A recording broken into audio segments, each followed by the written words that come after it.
Hi everybody, hope you're staying safe in these uncertain times. Everybody's got a little bit of time at home, I hope, or I hope you're staying safe at the very least. My name is Nic Hill. I'm from Minneapolis. I'm a territory manager with Schluter, and I've got a little bit extra time here in my shop, so I wanted to put up my demo frame. It's a frame I built to represent a 3x5 shower, and it enables us to show Kerdi wide. So Kerdi wide is a 6'7" roll of Kerdi, which is 2 meters. And most of you know we've been doing our standard 1 meter wide roll of Kerdi since 1987. So when we launched the 6'7" wide Kerdi wide recently, we get the question, what's the benefit? It seems cumbersome. It's very tall, it's a large sheet. Can one man handle this in a shower application?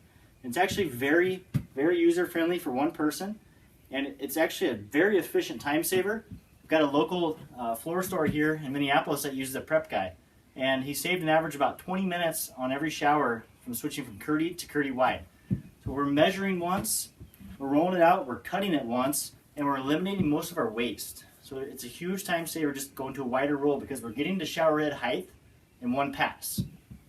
So the way I like to do this is I trowel one wall and I carry the corner. So I've already got started here. I troweled this out ahead of time. I started my roll here. I carried this corner and I use a chip clip.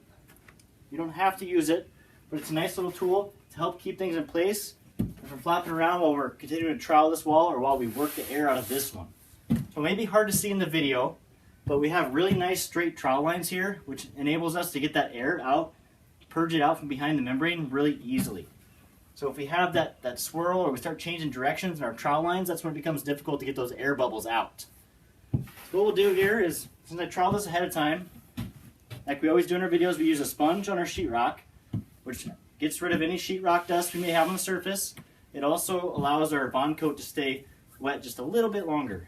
But we'll check this. I have dry fingers. If I lightly touch the thin set, we see we still have transfer to my fingers, which means that we're good to go. It's not skinned over. A nice little tip there. Then we can start in the corner.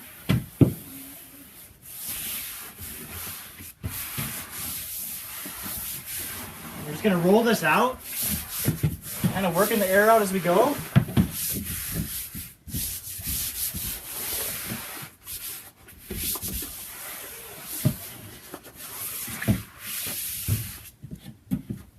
Some guys like to use a trowel, some guys like to use a taping knife.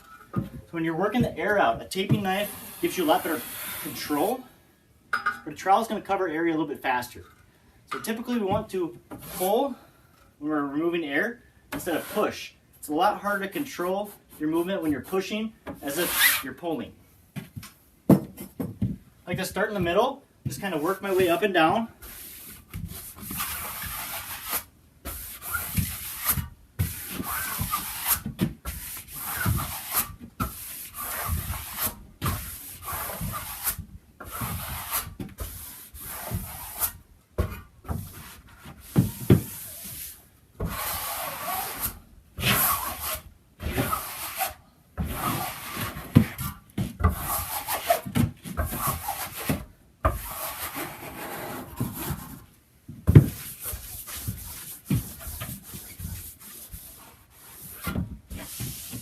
As you can see, it's a pretty quick process.